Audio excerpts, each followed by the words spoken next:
Hi everyone, welcome to dream job online classes. ఈరోజు central industrial security force ఎవరైతే ITI చేశారో వాళ్ళకి tradesmen jobs అయితే నోటిఫికేషన్ అయితే వచ్చింది. ఇది పర్మనెంట్ జాబ్స్ ఇవి. సో దీనికి టోటల్ ప్రాసెస్ అంతా చూద్దాం. ఆన్లైన్ ఎప్పుడు స్టార్ట్ అవుతుంది, అలాగే ఫిజికల్ టెస్ట్ ఎలా ఉంటుంది, ఫిజికల్ స్టాండర్డ్ టెస్ట్ ఏ విధంగా ఉంటుంది, దీని పే స్కేల్ అంటే శాలరీ ఎంత వస్తుంది, అండ్ నెక్స్ట్ దీని ఎగ్జామ్ ప్యాటర్న్ ఎలా ఉంటుంది, ఇవన్నీ టోటల్ డీటెయిల్స్ చూద్దాం. అలాగే దీని ఎడ్యుకేషనల్ క్వాలిఫికేషన్, దీనికి ఎక్స్పీరియన్స్ ఉండాలా, దీని ఏజ్ టోటల్ చూద్దాం. ఇది ఫస్ట్ వచ్చేసరికి ఇది ఆన్లైన్లో మార్చి 5th నుంచి ఏప్రిల్ 3rd వరకు ఆన్లైన్లో అవైలబిలిటీగా ఉంటుంది. మీరు అప్లై చేసుకోవచ్చు. ఇంకా డౌట్స్ ఏంటంటే, మాకు 2 ట్రేడ్స్ ఉన్నాయి, మీరు 2 ట్రేడ్స్కి అప్లై చేసుకోవచ్చు అంటే అలా అవ్వదు. ఓన్లీ ఒక్క ట్రేడ్కి మాత్రమే అప్లై చేయడానికి అవుతుంది.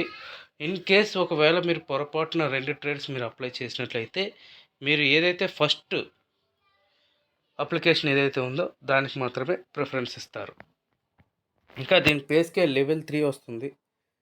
21,700 అంటే మన డాక్యుమెంట్ స్కిల్డ్ జాబ్ కన్నా ఇది 3 ఇంక్రిమెంట్స్ ఎక్కువగానే ఉంటుంది.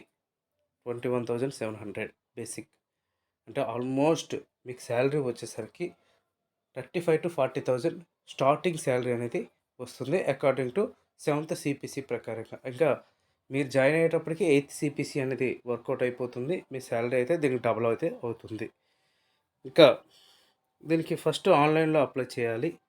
ఫస్ట్ ఫిజికల్ ఎఫిషియన్సీ టెస్ట్ ఉంటుంది, తర్వాత ఫిజికల్ స్టాండర్డ్ టెస్ట్ ఉంటుంది, తర్వాత డాక్యుమెంటేషన్, తర్వాత ట్రేడ్ టెస్ట్ ఉంటుంది, తర్వాత రిటర్న్ ఎగ్జామ్ అనేది ఉంటుంది. ఇంకా రిటర్న్ ఎగ్జామ్ అనేది OMR బేస్డ్ కానీ కంప్యూటర్ బేస్డ్ ఎగ్జామ్ కానీ ఉంటుంది. ఇది టోటల్ ప్రాసెస్ అనమాట. కాకపోతే మీ ఏజ్ 1/8/2025 క్యాలిక్యులేషన్ అయితే చేస్తారు. పే స్కేల్ అనేది లెవెల్ 3.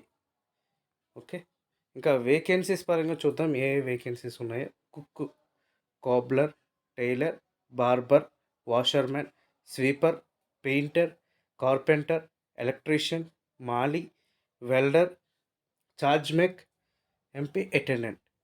ఓకే, ఓవరాల్గా 1161 వేకెన్సీస్ ఉన్నాయి. ఓన్లీ డైరెక్ట్ రిక్రూట్మెంట్ అయితే 1048. ఇందులో male and female candidates apply చేసుకోవచ్చు. అండ్ మీకు ఇంకొక డౌట్ ఏంటి అంటే, ఇది మీకు పోస్టింగ్ ఎక్కడ ఇస్తారు అనేది డౌట్. సో పోస్టింగ్ అయితే మన ఆంధ్రప్రదేశ్ మరియు తెలంగాణలో కూడా ఉన్నాయి. అలాగే ప్రతి industry PSU public sector units సంబంధించి ఇప్పుడు HPCL కానీ, అలాగే స్టీల్ ప్లాంట్ కానీ ఇలాంటి యూనిట్స్ అన్నిటికీ కూడా CISF central industrial security force వాళ్ళు మాత్రమే ఉంటారు. సో మ్యాక్సిమం చాలా మంచి జాబ్ ఇది. ఓకేనా, మీకు CISF అనేది చాలా మంచి జాబు. ఓన్లీ ఇండస్ట్రీస్ NTPC కానీ, BHEL కానీ ఈ ఇండస్ట్రీస్లో మీరు సెక్యూరిటీస్లో ఉంటారు. ఇది ట్రేడ్స్ కాబట్టి మీరు యూనిఫామ్ కూడా ఉంటుంది, CISF యూనిఫామ్ ఉంటుంది. ఇది ట్రేడ్ ప్రకారంగా వర్క్ అనేది ఉంటుంది, చాలా బాగుంటుంది వర్క్. ఇంకా మన ఆంధ్రప్రదేశ్లో మన విశాఖపట్నం ఎక్కడెక్కడ ఇండస్ట్రీస్ PSUలు ఉన్నాయో అన్నింటిలో కూడా మీకు పోస్టింగ్ రావచ్చు. ట్రాన్స్ఫర్స్ అయితే ఈజీగా ఉంటాయి. అండ్ నెక్స్ట్ ఇంకా ఇక్కడ మేల్ అండ్ ఫీమేల్ క్యాండిడేట్స్ కూడా జాబ్స్ అయితే ఉన్నాయి. ఓకే, ఇది మీరు ఆన్లైన్లో అప్లై చేసుకోవాలి. ఎటువంటి ఆఫ్లైన్ కాపీ కూడా మీరు పంపించాల్సిన అవసరం లేదు, ఆన్లైన్లో అప్లై చేస్తే చాలు. అండ్ ఫీజు వచ్చేసరికి 100 rupees examination fee. Okay, female candidates ఎటువంటి ఫీజు కూడా లేదు. ఫీమేల్ క్యాండిడేట్స్కి, SC ST క్యాండిడేట్స్కి ఎటువంటి ఎగ్జామినేషన్ ఫీజు లేదు. ఇంకా న్యూఆర్ OBC EWS క్యాండిడేట్స్కి 100 రూపీస్ ఎగ్జామినేషన్ ఫీజు అయితే ఇచ్చారు. ఇక్కడ కాల్ లెటర్స్ అయితే ఫస్ట్ ఫిజికల్ ఎఫిషియన్సీ టెస్ట్కి, ఫిజికల్ స్టాండర్డ్ టెస్ట్కి, డాక్యుమెంటేషన్, ట్రేడ్ టెస్ట్కి ఉంటుంది, తర్వాత రిటర్న్ ఎగ్జామ్ ఉంటుంది. దీని తర్వాత మెడికల్ టెస్ట్ అనేది ఉంటుంది, ఇక క్లియర్గా ఇచ్చారు. అండ్ మీకు ఎలిజిబిలిటీ 10th పాస్ అయి ఉంటే చాలు. అండ్ నెక్స్ట్ ఏంటంటే, ఏదైనా ట్రేడ్లో ITI ఉండాలి. ఇక్కడ స్కిల్డ్ ట్రేడ్స్ అని ఇచ్చారు కదా,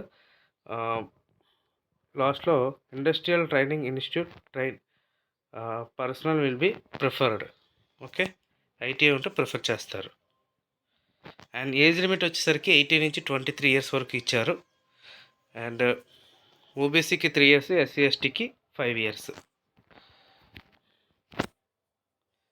అండ్ ఫిజికల్ స్టాండర్డ్స్ ఎలా ఉండాలి చూద్దాం. ఫస్ట్ మేల్ క్యాండిడేట్స్ అయితే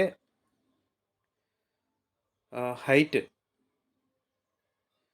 వచ్చేసరికి 170 సెంటీమీటర్స్ అయితే ఉండాలి మేల్ క్యాండిడేట్స్కి. నెక్స్ట్ ఫీమేల్ క్యాండిడేట్స్ అయితే హైట్ 157 సెంటీమీటర్స్ ఉండాలి. ఇంకా permissible relaxation physical standards for different categories అని ఇచ్చారు ఇక్కడ. సో అస్సాం, మణిపూరి వీళ్ళకైతే 165, 155 ఇచ్చారు. కానీ చాలామంది ఇదే చూసుకుంటారు, అదేది కాదు. ఇక్కడ మీరు 170 centimetres male candidates, 157 centimetres female candidates కంపల్సరీగా ఉండాలి. ఓకే, దీని ప్రకారంగా మీ వెయిట్ అనేది కూడా ఉండాలి. ఇంకా టాటోస్ ఇవి కూడా ఉండకూడదు. పర్మనెంట్ టాటోస్ మీకు ఒకవేళ ఉన్నా యాక్సెప్ట్ అయితే చేస్తారు, తర్వాత రిమూవ్ చేయించేస్తారు.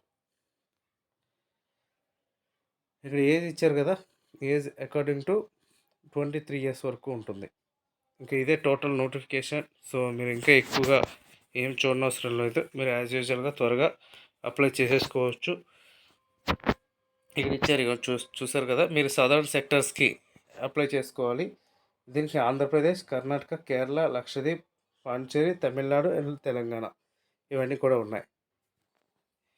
ఓకే, కాకపోతే దీని హెడ్ క్వార్టర్ వచ్చేసరికి తమిళనాడు ఉంటుంది మనకి. So no problem. మీకు ఫోటోగ్రాఫ్ ఇవన్నీ కూడా అప్లోడ్ చేయాల్సి ఉంటుంది. మీరు recent passport size photo upload చేయాలి.